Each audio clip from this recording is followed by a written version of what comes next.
Jai Shri Ram. In the Bhagavad Gita, the 5th chapter, 10th verse, Krishna tells us that you must be like the lotus leaf. At least like the drop of water that sits on the lotus leaf. Now, the lotus leaf is an analogy which is found throughout Hindu scriptures. So it looks, the drop sitting on the lotus leaf appears to be sitting on it and attached to it. But since the lotus leaf is waterproof, small tilt is sufficient and the drop of water will roll off. So also a Krishna Bhakta, a yogi, a karma yogi appears to be immersed in life, performing work, performing useful work, benefiting mankind. But he seems to be attached, but actually he is detached. So, brahmanyadhaya karmani sangam tyaktva karoti yaha lipyate nasa papena padmapatram bhasa. Brahmanyadhaya karmani sangam tyaktva karoti yaha lipyate nasa papena padmapatram bhasa. Brahmani, that is supreme. Adhaya, dedicating. Karmani, all actions. Sangam, attachment. Tyaktva, abandoning. Karoti, performs. Yah, whosoever.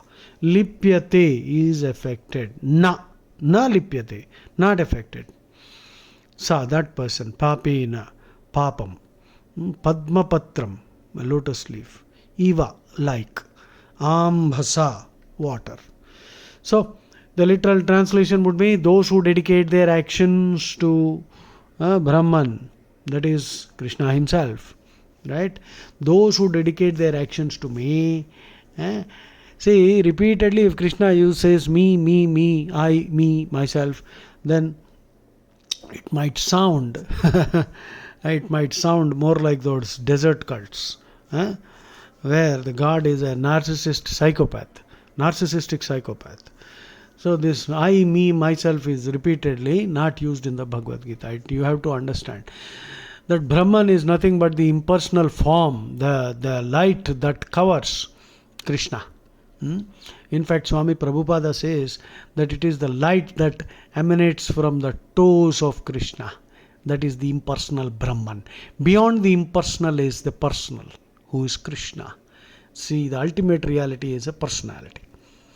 So, those who dedicate their actions to Brahman, abandoning all attachment, remain untouched by papam.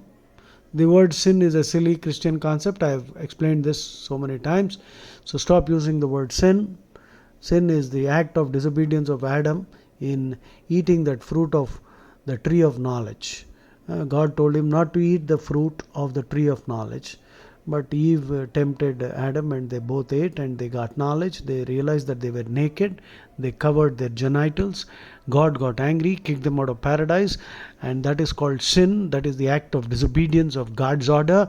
And as a result of that, every man is a born sinner. Because I believe Adam is the universal man and the sin that he committed is now affecting all mankind. Therefore we are all born sinners, and the only way we can be saved is by accepting Jesus, which is God himself, who is born as his own son, and then he gets crucified for our sake, sort of, for our sins. He has been slaughtered. He is like the lamb. That's why Christ is referred to as lamb. So Christ, God himself is the lamb. God slaughters himself in order to expiate for our sin. Anyway, which we have not committed, which Adam committed, and that too, eating a fruit of knowledge, fruit of the tree of knowledge. So, which I think we should all do.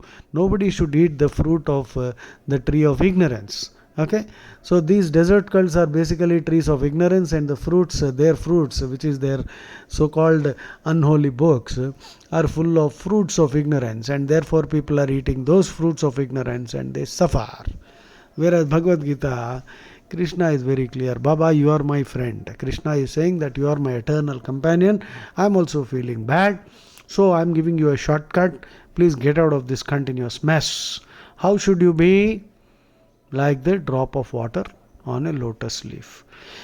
See, in both all dharmic religions, that is Buddhism, Jainism, Sikhism, they are all daughters of Hinduism. So these are the four dharmic religions. In all these religions, you will find the scriptures abound with analogies of the lotus flower. So the word lotus is used also as a respectful appellation while describing God's body. Charana Kamal, lotus-like feet. Kamalakshena, Kamalekshana, Padmapatra. Kamalekshana, Kamalakshi, lotus-like eyes. Kar Kamal, lotus-like hands. Pankaj, Pankaj means born from mud. The lotus grows from the mud, yet it rises above the water and blossoms towards the sun.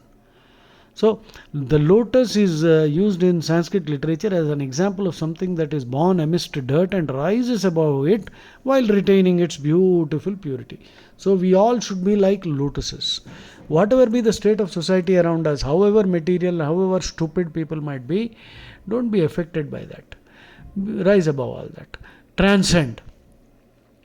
And the lotus leaf, the plant, has large leaves that float atop the water surface.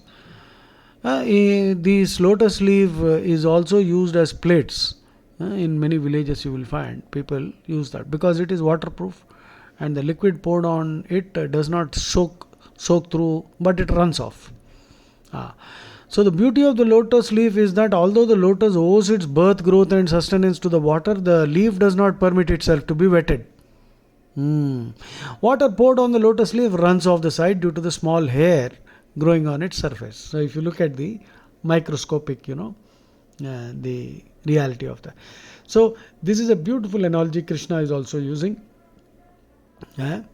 So be like that lotus leaf. That is, the karma yogis remain untouched by papam, although performing all kinds of works, because they perform their works in Krishna consciousness.